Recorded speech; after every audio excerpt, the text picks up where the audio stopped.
Hey traders, Raghee here, and in this free video, in preparation for the ECB event that we have coming up, I want to talk a little bit about the currencies. Now, we'll talk more in the next free video about ECB, bonds, gold, and then the euro and US dollar, but I'm going to talk a little bit about straight up currencies here because this is one of the aspects of futures trading that I think sometimes gets left behind, and that is trading currency futures. Now, what's really cool about currency futures is that we can trade many of the same popular liquid FX symbols like euro versus US dollar, pound versus US dollar versus Japanese yen on the futures side via the majors.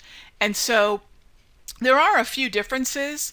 Liquidity is a big one of them, but CME has really turned the corner on liquidity. While it's nowhere near sort of the 4-5 trillion that we see in the spot market, I think we're somewhere around 250 billion, a quarter trillion, on the future side. And I think that number is growing. So there's liquidity as long as you stick mostly with currencies traded against the US dollar. So if you head on over to CME.com and look at their futures offerings, you'll notice that there is terrific leverage. Now, those of you that might want to day trade currency futures, a lot of brokers will offer you day trading margin on the currency futures, which is exciting because then if you're trading just throughout the one session, you can get lower margin and just sort of up your horsepower, if you will, on the trades. But we'll talk about all that another time. Let's talk about the currency futures that are on my radar. Now, we have the ECB this Thursday, and I do suspect that the European Central Bank is going to have to go accommodative, more dovish than actually the US dollar. In fact, all the central banks, the major G7 banks, will probably do the same as the US Central Bank continues to get very accommodative as well.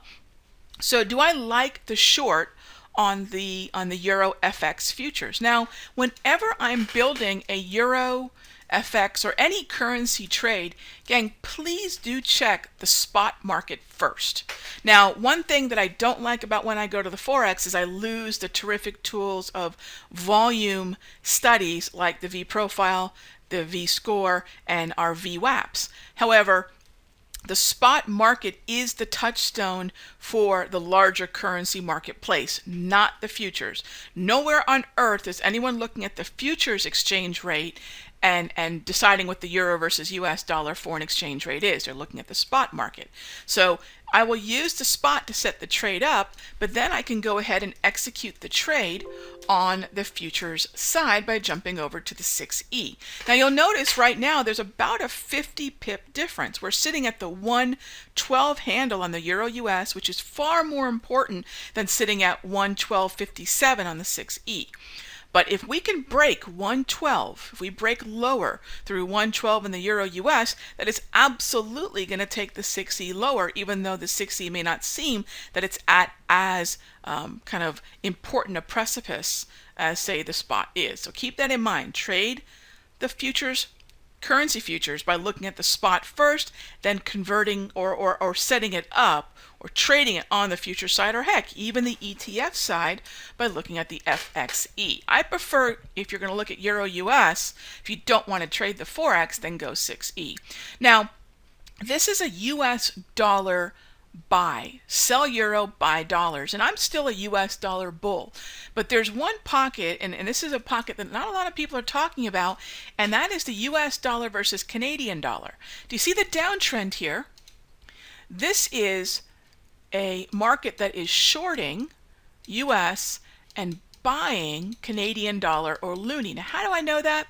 See the order here, US dollar versus Canadian dollar? This is the base currency.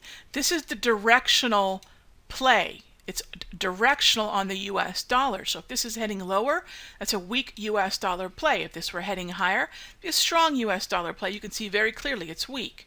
Short US, buy Canadian. So for those of you saying, hey, if there's a play out there where an accommodative US central bank is going to continue to maybe weaken the US dollar, where do I play that?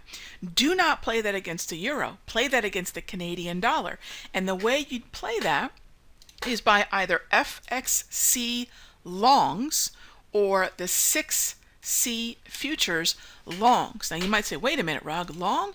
There are a handful of FX contracts where the US dollar is the base currency, and on the future side, by the way, the US dollar is never the base currency. It's always the other currency. So it's actually quoted like this. It's reversed, if you will, from the spot market. So this would be directional to the Canadian dollar being strong and the US dollar short.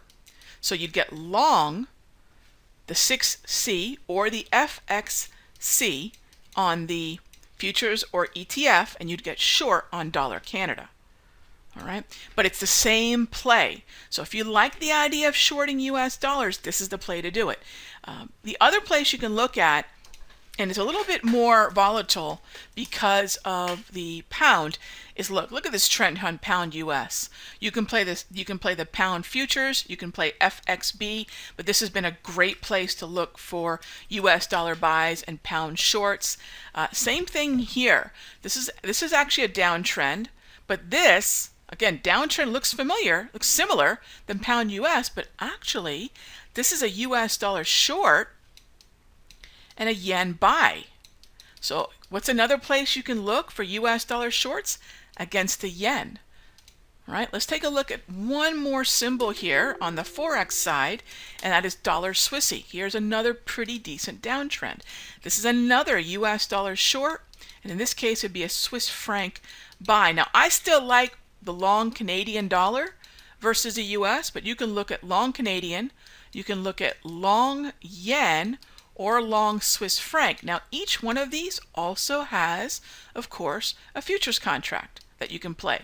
If you wanted to short the euro, awesome, there's a futures contract for that. If you're going to short the pound, another futures contract for that. And finally, I'll also mention if you want to short another currency, you can look at the Aussie and the New Zealand dollar. Those would be shorts against the US dollar, and these would be buys against the US dollar. So think about some currencies. We have the ECB right around the corner, and I'll see you in the next update.